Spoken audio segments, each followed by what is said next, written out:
Hello everyone. So this is actually the second time that I record this video. The first time I had a problem with the sound of my computer, and I realized that the audio was very bad. So let me do it again, and hopefully now the sound will be much better.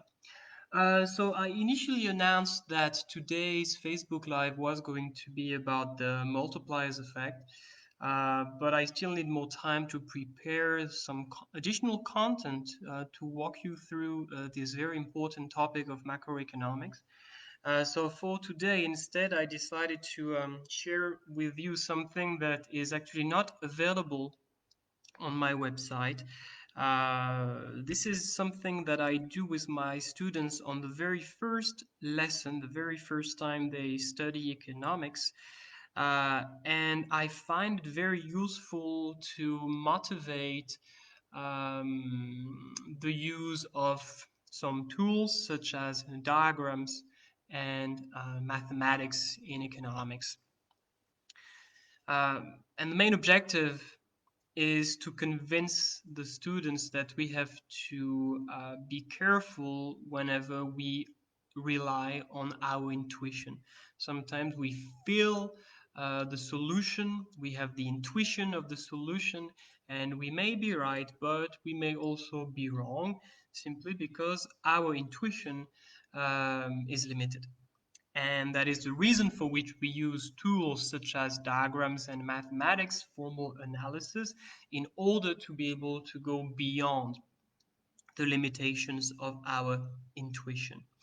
And in this example that I'm about to share with you, the objective is to convince the students that intuition might be misguiding, misleading, and that we might reach a false or a wrong conclusion or a wrong answer if we exclusively rely on our intuition. Okay, let's do that again.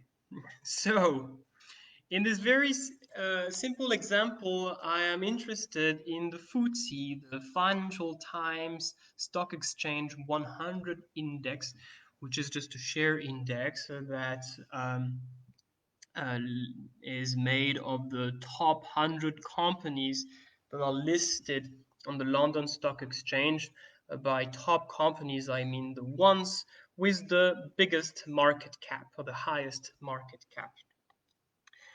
And I am interested in the way this index has changed yesterday and the way it has changed today.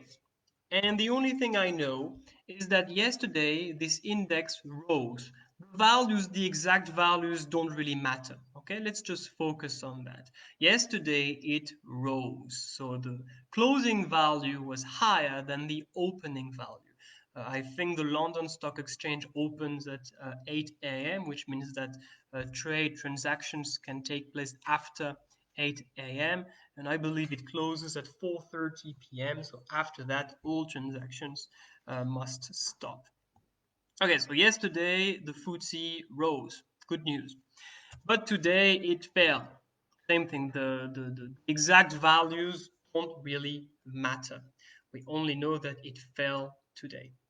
So that's the only information that we have. My question, and the question that I ask my students, is the following.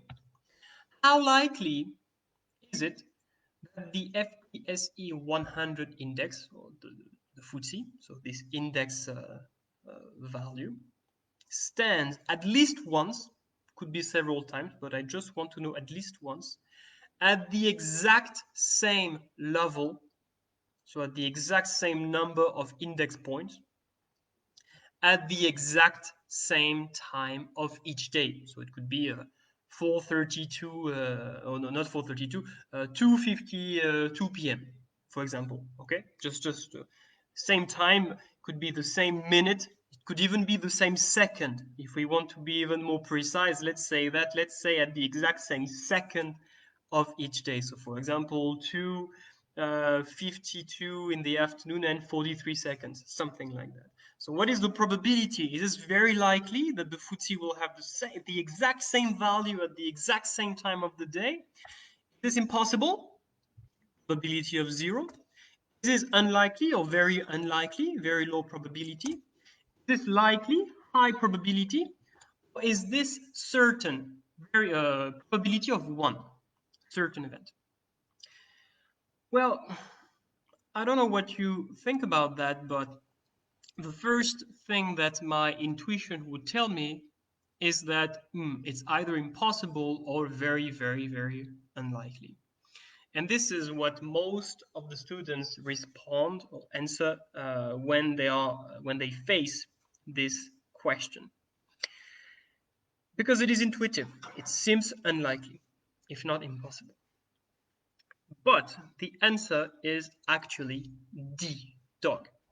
It is certain that the FTSE will stand at least once at the exact same level, exact same number of points, at the exact same time of the day, same second of each day. And the best way to understand that and to understand why our intuition might have misled us, misguided us, is to use a diagram. And that's why this is why you can use that as a motivation for the use of diagrams in economics, and you can extend that to the use of mathematics to support and to explain why economists they use these tools so often, uh, well, in economics in general. So let's try to use a diagram to better understand why this must be the case, that the answer is dog, that it is certain that the FTSE will have the exact same value at the exact same time of each day. So on the horizontal axis, you have time. So 8 a.m. is the opening time and 4 p.m. is the closing time. So this is the time range where the London Stock Exchange is open and when transactions can take place. And on the vertical axis, you have the value, the index value of the FTSE.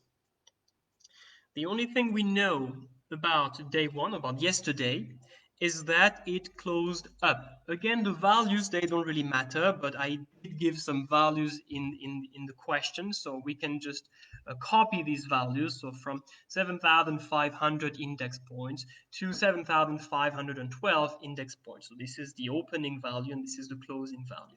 Okay? And here, the trend doesn't really matter. Could be anything. It could just increase in a monotonic way. It could decrease drastically and then increase very, very sharply at the end. It doesn't matter. The only thing that is important here is that this trend has to be a continuous line, continuous function, okay? Which is the case with stock exchange in indices or indexes. And the closing value, of course, is greater than the opening value because the FTSE rose yesterday. Today, the opening value is the same as the closing value yesterday. So we will start from 7,512 points. And then we know that it goes down. So the closing value right here at 4 p.m. today has to be lower than 7,512. And in the exercise, I have picked a value of 7,508. Okay. And again, the trend, this red trend that represents the way in which the FTSE changes over time today doesn't matter. Could be anything, but again, the only thing that is important is that it has to be continuous. Okay, there is no discontinuity in this trend. And of course, the closing value today is below the opening value. Today, the FTSE went down. And when you look at this diagram, you see that there is one intersection between the trend of the FTSE yesterday and the trend of the FTSE today. And given the information that we have, that the FTSE went up yesterday and went down today, this will always be the case.